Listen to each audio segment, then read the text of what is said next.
Hey guys, I've got another recipe for you here. The links will be down in the description below for this chicken noodle soup, and most of these things you could use from frozen, the chicken and the carrots and onions. So whatever you've got in your pantry. I'm adding some olive oil to the saute mode on my Instant Pot because I'm going to saute up my aromatics first. Just a couple tablespoons there. You could use whatever you have. I'm adding up about a cup of chopped onion, or you could just use the whole onion if you don't have to measure. I just grab an onion and chop it up, to be honest, and throw it in there and just kind of get that going on that saute mode so that it kind of releases its juices a little bit. Use your frozen onion if you have that. Sometimes you get those big Costco bags. You could chop up a bunch of onions and freeze them in portions, and then you have it all ready to go. That would be great. Go ahead and check out those links if you would. I've got lots of clicks there that you can go here and there with and get the recipe on the blog and all that good stuff. Got some garlic going in, about 2 teaspoons of garlic. And mine's fresh garlic. You could use the pre-bought kind that's already minced. I'm going to add some cracked pepper and kosher salt, of course, to get those layers of seasoning going here. I'm going to flavor as we go. And got some dill, about a teaspoon of dried dill. You could use fresh dill as well if that's what you have. I love dill. It's one of my favorite herbs, and it works perfectly in a chicken noodle soup.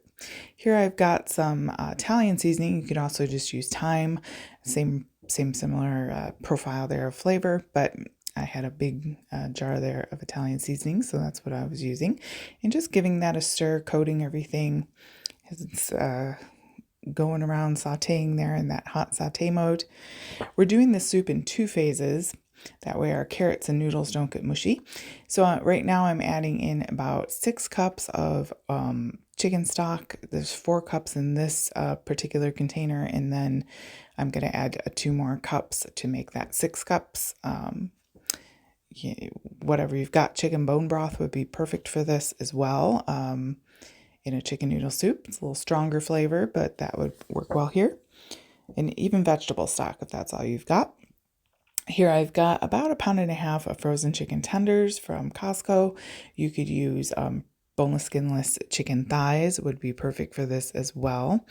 And you could just pop those right in there, and they're going to cook perfectly in this phase 1 of cooking, which is 8 minutes on high, and then we're going to do a quick release. So yeah, it's pretty easy, and that pot's already hot from being in saute mode, so it's gonna come to pressure in about 10 minutes or so.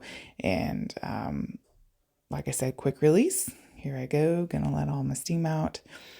And now phase 2 is we're gonna add our carrots and noodles, and that's only gonna cook for 4 minutes. So very, very quick. Whenever I put pasta in there, really you only need about 4 minutes in the pressure cooker. Sometimes I just cook my pasta in the pressure cooker with some water. Quick way to do it. I have an electric stovetop, so it takes forever to boil water. So the pressure cooker is a great tool in my kitchen. So I've got my egg noodles. You could use gluten-free. You could use no yolk. You could use yolk, whatever egg noodles you fancy. And those carrots are about about 3 carrots, fresh carrots, or you could use about 10 ounces frozen carrots. And quick release again after those 4 minutes are up, and our soup is ready to go. Just season, salt, and pepper.